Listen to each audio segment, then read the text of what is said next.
اللہ کی پہچان ہم کیسے کریں گے؟ وہ آپ اللہ تعالیٰ کی صفات کو پڑھتے جائیں۔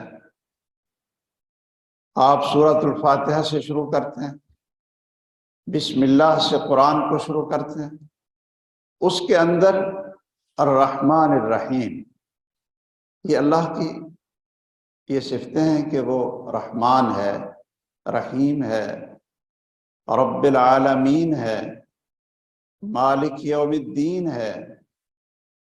آپ آیت الکرسی پڑھتے ہیں جو پورے قرآن میں سب سے عظیم آیت ہے، سب سے عظمت والی پورے قرآن مجید میں وہ آیت الکرسی، اس کی ابتدا ہی بلکہ آخر تک وہ ساری کی ساری اللہ ذوالجلال کی توحید اور اللہ کی پہچان ہے۔ اللہ لا الہ الا هو الحی القیوم لا تأخذه سنة ولا نوم له ما في السماوات وما في الأرض من ذا الذي يشفع عنده إلا بإذنه يعلم ما بين أيديهم وما خلفهم ولا يحيطون بشيء من علمه إلا بما شاء وسع كرسيه السماوات والأرض ولا يؤوده حفظهما وهو العلي العظيم۔ اس کا ایک ایک کلمہ اور ایک ایک جملہ وہ کیا ہے؟ اللہ ذوالجلال کی پہچان ہے۔ اس کے جو فضائل ہیں وہ سامنے رکھ کر ہم آیت الکرسی کی تلاوت کرتے ہیں تو یاد رکھیے کہ ذرا اس کے مفہوم پر، اس کے معانی پر بھی غور کرتے جائیں تاکہ اللہ ذوالجلال کی پہچان حاصل ہو۔ ایک شخص تاریخ میں گزرا ہے، وہ اللہ تعالیٰ کی صفات کو نہیں مانتا تھا، یعنی اللہ ہے لیکن اللہ ذوالجلال کی کوئی صفت نہیں ہے۔ اب آپ مجھے بتائیں کہ جب آپ اللہ تعالیٰ کی کسی صفت کو تسلیم ہی نہیں کریں گے تو اللہ تعالیٰ کی پہچان کیسے آئے گی؟ جب اللہ کی پہچان نہیں آئے گی تو پھر اللہ سے محبت کیسے پیدا ہوگی؟ ہماری زندگی میں انقلاب کیسے آئے گا؟ اس سے کسی نے پوچھا کہ یہ جو ہم نماز پڑھتے ہیں، جس کے لیے ہم سجدہ کرتے ہیں، صف لنا ربک، تو بتاؤ کہ وہ اللہ کیسا ہے؟ تو اب چونکہ وہ اللہ ذوالجلال کی صفات کا منکر تھا تو وہ پریشان ہو۔ اب سوال یہ تھا کہ جس کو ہم اللہ اکبر کہہ کر قیام میں آتے ہیں، پھر مکالمہ کرتے ہیں، کیا وہ سنتا بھی ہے؟ کیا وہ دیکھتا بھی ہے؟ کیا وہ خوش بھی ہوتا ہے؟ اور کیا اس سے وہ ہمارے ساتھ محبت بھی کرتا ہے؟ یہ بتائیے ہمیں، وہ دیکھتا بھی ہے کہ صف لنا ربک؟ تو اب اس کا حال یہ ہوا کہ چونکہ وہ اللہ کو پہچانتا نہیں تھا تو اس نے خود 40 دن تک نماز چھوڑی۔ 40 دن کے بعد وہ نکلا تو اس سوال کا جواب کہ صف لنا ربک، کہ جس رب سے دعائیں کرتے ہو، جس رب کے سامنے سجدہ کرتے ہو، جس کو پکارتے ہو، جس کے لیے نماز اور ساری عبادات بجا لاتے ہو، تو اس کا کوئی پہچان تو کروا دو، کیسا ہے؟ تو 40 دن کے بعد وہ نکلا، اور جیسا کہ علماء نے لکھا ہے عقیدے کی کتابوں میں، تو اس نے کہا کہ اللہ ہوا الذات المجرد ہے، کہ اللہ بس ایک ذات ہے جو ہر صفت سے خالی ہے، اور کچھ نہیں میں کہہ سکتا۔ اب اس سے کیا پہچان ہے؟ یہ اللہ کا شکر ادا کریں کہ اللہ تعالیٰ نے سب سے اپنی بڑی پہچان قرآن مجید کے ذریعے کروائی، اور سب سے بڑی پہچان محمد الرسول اللہ صلی اللہ تعالی علیہ وسلم کے ذریعے کروائی، جو رسول مکرم صلی اللہ تعالی علیہ وسلم کی دعائیں ہیں۔ اب کوئی آپ سے پوچھتا ہے کہ آپ بتائیں کہ اللہ تعالیٰ کیا ہے، کیسا ہے، کہاں ہے، اس کی کیا پہچان ہے، تو آپ تو ماشاءاللہ آگے آیات کے تلاوت کے اس طرح آپ شروع کر دیں گے، آپ کہیں گے قل هو اللہ احد اللہ الصمد لم یلد ولم یولد ولم یکن لہ کفوا احد۔ آپ تو آیت الکرسی آگے سے پڑھ دیں، آپ سورۃ الفاتحہ آگے سے پڑھ دیں، آپ قرآن مجید کی کسی جگہ کو پڑھ دیں، قل اعوذ برب الناس ملک الناس الہ الناس، یہ اللہ کی پہچان ہے کہ وہ بادشاہ ہے، وہ ہمارا سچا معبود ہے، اس نے ہمیں پیدا بھی کیا اور پالا بھی، ماں کے پیٹ میں بھی پالا، اور پھر جب ولادت کے بعد جیسے جیسے جس چیز کی ضرورت تھی اسی کے مطابق اللہ عز الجلال نے اس کی ہماری ضروریات کو پورا کیا۔ میں آپ کو ایک چھوٹی سی بات سناتا ہوں تاکہ ہمیں کم از کم یہ تو پتہ چل جائے کہ ہمارا رب کیسا ہے اور وہ کیا ہے۔ ہم تھرپارکر کے علاقے میں گئے اور ارادہ کیا کہ وہاں جو ہندوؤں کی وہاں بعض جگہوں پر 60%، 80% آبادی ہے کئی جگہوں پر، اور کئی جگہوں پر مسلمانوں کی آبادی زیادہ ہے، ہندوؤں کی بہت بڑی آبادی ہے وہاں تھرپارکر سندھ کے علاقے میں۔ تو ہم نے سوچا کہ یہاں کسی مندر کو دیکھتے ہیں کہ یہ لوگ وہاں پوجا کس چیز کی کرتے ہیں اور کیسے کرتے ہیں، تاکہ ہمیں پتہ تو چلے۔ تو ہم گئے تو کسی ہمارے ایک ساتھی نے، وہ جب اندر داخل ہوتے ہیں تو ایک وہ گھنٹی بجاتے ہیں، وہ بیل لگی ہوتی ہے وہ بجاتے ہیں، اور اس سے کیا ہوتا ہے بتانا ہوتا ہے اپنے جو ان کے رب ہیں ان کو بتانا ہوتا ہے کہ ہم آئے ہیں تو آپ ہماری پکار کو اور ہماری ضرورت کو سنیں گے۔ وہ ہمارے کسی ساتھی نے وہ بیل بجا دی، گھنٹی بجا دی، تو وہاں کا جو سرپرست تھا وہ گھر سے نکلا اور بڑے غصے سے ہمیں آ کر کہتا ہے کہ بھئی آپ نے یہ گھنٹی نہیں بجانی تھی، آپ مسلمان ہیں، آپ دیکھنے کے لیے آئے ہیں، تو اب اگر آپ نے یہ بجا دی ہے تو اب وہ پہلے آرام کر رہے تھے، اب وہ اٹھ گئے ہیں، تو اگر آپ ہاتھ جوڑ کر نیچے سجدے میں گرتے جھکتے نہیں ہیں تو وہ کوئی نہ کوئی آپ کا نقصان کر دیں گے، اور آپ ہمارے مہمان ہیں، تو اب آپ ہاتھ جوڑ کر یہ سامنے جھکیں، اس لیے کہ وہ اب اٹھ گئے۔ تو بعد میں ان کے ساتھ مجلس ہوئی تو میں نے ان سے کہا کہ یہ آپ کو ان کو اٹھانے کے لیے گھنٹی دینی پڑتی ہے، یہ پہلے آرام کر رہے ہوتے ہیں، اور اس گھنٹی کے بغیر آپ کوئی بات پیش نہیں کر سکتے ہیں کہ وہ آرام کر رہے ہیں، سوئے ہیں۔ تو میں نے کہا جو ہمارا اللہ ہے جس کو ہم پوچھتے ہیں تو اس کی تو یہ صفت ہے، اللہ لا الہ الا هو الحی القیوم لا تأخذہ سنۃ ولا نوم۔ اب وہ اس کے سرپرست کا ایک بیٹا وہ پڑھا لکھا تھا، وہ ہماری باتوں میں دلچسپی نہیں لے، ہم ان سے پوچھ رہے تھے کہ ان کی صفات ہمیں بتائیں، آپ جن کی پوجا کرتے ہو، اور ہم آپ کو بتاتے ہیں کہ جس اللہ کی، جس رب کی ہم پوجا کرتے ہیں، جس کی عبادت ہم کرتے ہیں، وہ کیا ہے، کہاں ہے، اور اس کی صفات کیا ہے۔ یہ تھوڑا سا وہاں گفتگو ہوئی تو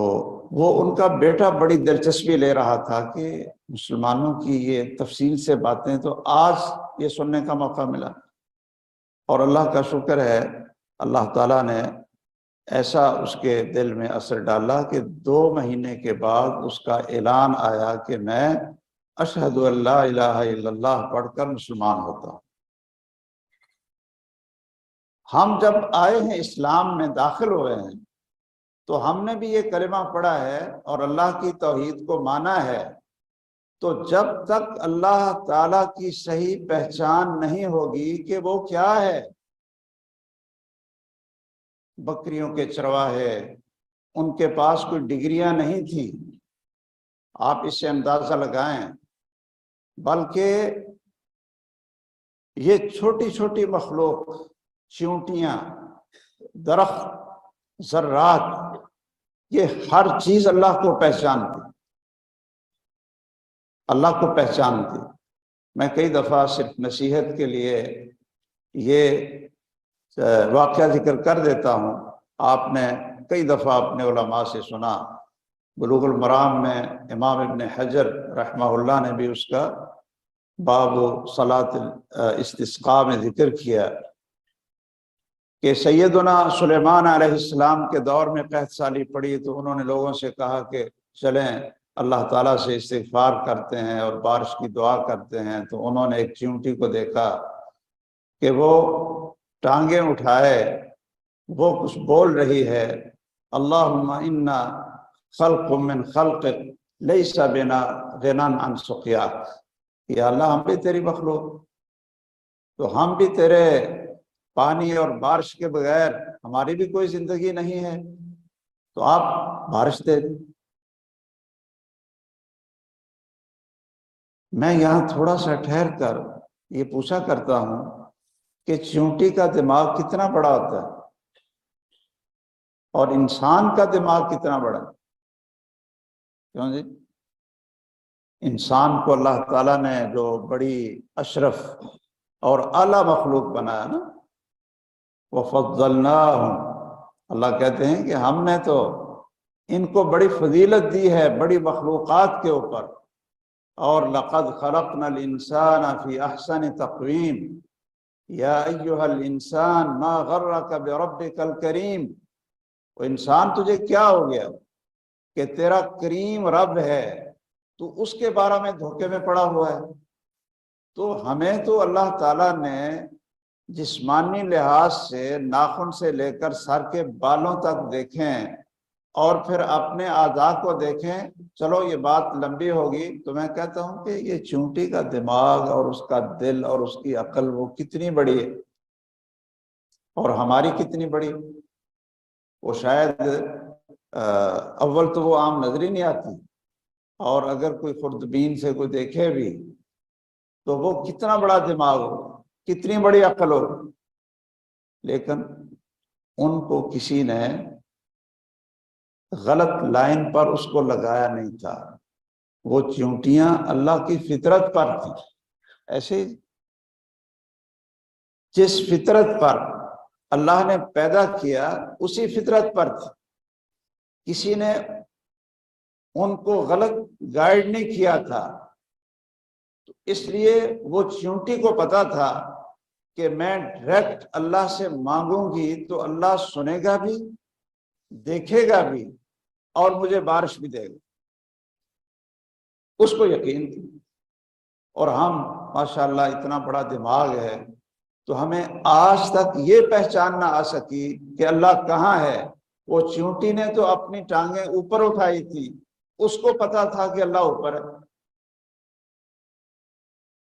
اور اس کو پتا تھا کہ اللہ ڈائریکٹ میری سنتا ہے، اور میں اور آپ ہمیں پتہ نہیں کیا پڑھایا گیا، ہم کہتے ہیں یہ اللہ ہماری سنتا ہی نہیں، اللہ سنتا ہی نہیں، ایسی ہماری نہیں سنتا ہے، وہ کوئی نہ کوئی درمیان میں وسیلے ہم ڈھونڈیں گے، کوئی نہ کوئی واسطے ڈالیں گے، کوئی نہ کوئی درمیان میں کسی کو درمیان میں ڈالیں گے تو ہماری سنی جائے گی، اور وہ ہم ان کو سنائیں گے، وہ پھر آگے سنائیں۔ تو چیونٹی کو پتا تھا۔ سیدنا سلیمان علیہ السلام کہتے ہیں کہ چلو واپس چلو، فقد سقیتم بدعوت غیرکم، کہ بارش آ گئی، بارش آ رہی ہے، تمہاری دعا سے پہلے ہی کسی اور نے دعا کر دی، اور اللہ اپنی رحمت سے بارش دے دیں گے، برسا دیں گے، آپ واپس چلے جائیں۔ بکریوں کا چرواہا ہے۔ سیر اعلام النبلاء میں سیدنا عبداللہ ابن عمر رضی اللہ تعالیٰ عنہ کے بارے میں لکھا ہے کہ وہ ایک دفعہ اپنے ساتھیوں شاگردوں کے ساتھ باہر گھومنے کے لیے نکلے، ایک بکریوں کا چرواہا تھا، اور یہ ایک امتحان ہمارا بھی ہر قدم پر ہوتا ہے کہ چلو بھئی امتحان یہ پوچھ کر دیکھ لیں۔ اس سے کہا کہ ہمارا دل چاہتا ہے ہم یہاں گھومنے پھرنے کے لیے آئے، تو چلو یہ بکریاں ہیں، کوئی ایک بکری ہمیں بھی دے دیں۔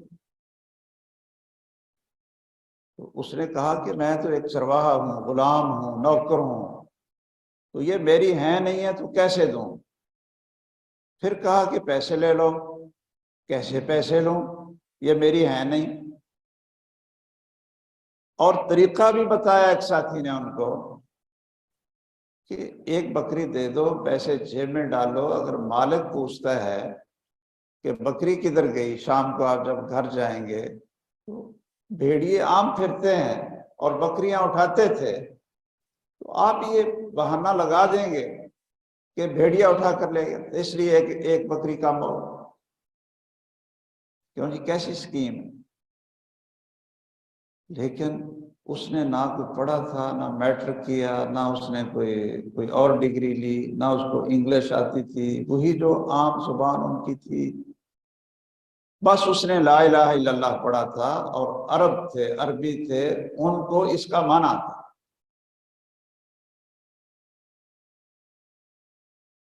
اس کی حالت بدلی، وہ کہتا ہے اچھا فَأَيْنَ اللَّهُ، اگر یہ بات ہے کہ میں اپنے مالک کو دھوکہ دے لوں گا اور اس کو کوئی نہ کوئی بہانہ یہ اس کو سنا دوں گا، تو پھر مجھے یہ بتاؤ کہ پھر اللہ کہاں ہے جس کے بارے میں ہم کہتے ہیں کہ اشہد اللہ الہ الا اللہ، پھر وہ کدھر گیا؟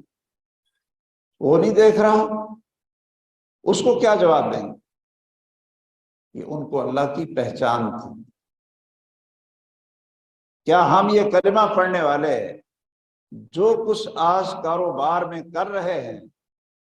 جو کچھ کر رہے ہیں، تو یہ ہمیں نہیں پتا ہے کہ این اللہ، اللہ کہاں ہے؟ وہ دیکھ رہا ہے، اس کے فرشتے بھی لکھ رہے ہیں، وہ اللطیف الخبیر ہے، اور وہ تو رات کے اندھیروں میں، پانیوں کی تہہ میں، پتھروں کے نیچے اور پتھروں کے درمیان میں اگر کوئی چونٹی چل رہی ہو تو اللہ ذوالجلال اس کے پاؤں کی آہٹ بھی سنتے ہیں اور اس کو دیکھتے بھی۔ تو وہ میرا اور آپ کی دو نمبری اور یہ دھوکہ وہ یہ نہیں دیکھتے، تو پھر کہیں اللہ سے چھپ کر کریں جہاں وہ دیکھ نہ سکے، اس کے فرشتے وہاں پہنچ نہ سکیں، جہاں اس کی پکڑ نہ آ سکے، تو پھر اللہ کو کیا پہچانے؟ ایک یہ جملہ تھا چھوٹا سا، کبھی اللہ کرے کہ ہم بھی اس کو سامنے رکھ لیں، اور اس ایک کلمہ کی وجہ سے عبداللہ ابن عمر رضی اللہ تعالیٰ عنہ اس کے مالک کے پاس جاتے ہیں، کہتے ہیں یہ ہمیں بیچ دو، ہم خریدتے ہیں۔ اس نے کہا یہ بیچنے والا، اور کہا کہ منہ مانگی قیمت لے لو۔ آخر لے کر، خرید کر اس غلام کو آزاد کر دیا۔ اور جملہ کیا بولو، یہ جملہ ذرا آپ حضرات اچھی طرح سن لیں، چھوٹا سا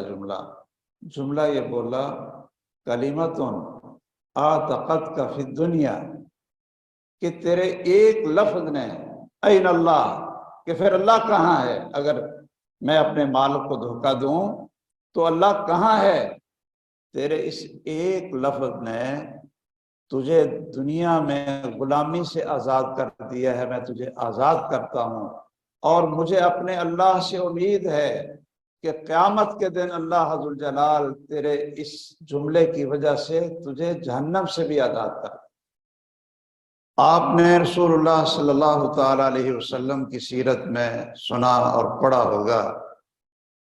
کہ یہ لا الہ الا اللہ اور توحید وہ اساس ہے کہ بعض غزوات میں باپ اور بیٹا وہ آمنے سامنے ہیں، اور بھائی بھائی کے سامنے ہے، اور بھانجا ماموں کے سامنے ہے۔ یہ اساس صرف چند الفاظ نہیں ہیں کہ ہم اس کو سینکڑوں کی تعداد میں بھی تسبیح کے دانوں پر انگلیوں پر گن لیں اور سمجھ لیں کہ اس کا حق ادا ہو گیا ہے۔ اگر اس کا انسان کے عقیدے پر، اس کے منہج پر اور اس کی سوچ اور فکر پر اثر نہ ہوتا اور اس کی پوری زندگی نہ بدلتی ہوتی، اس کے عقیدے میں اور نظریے میں یہ کلمہ تبدیلی نہ پیدا کرتا، تو پھر اہل مکہ کو یہ کلمہ قبول کرنے میں کیا حرج تھا؟ وہ بھی یہ پڑھ لیتے اور ان کا عقیدہ بھی وہی رہتا، 360 بتوں کی پوجا بھی کرتے رہتے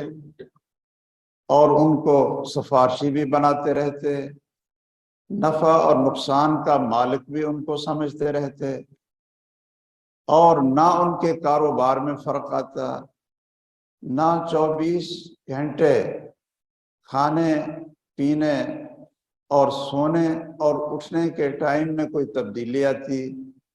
نہ ان کی تجارت میں کوئی تبدیلی آتی، نہ ان کے معاملات اور اخلاق میں کوئی تبدیلی آتی، اور نہ ان کے سودی کاروبار اور حرام اور شراب پینے میں کوئی تبدیلی آتی۔ تو وہ آرام سے یہ کلمہ پڑھ لیتے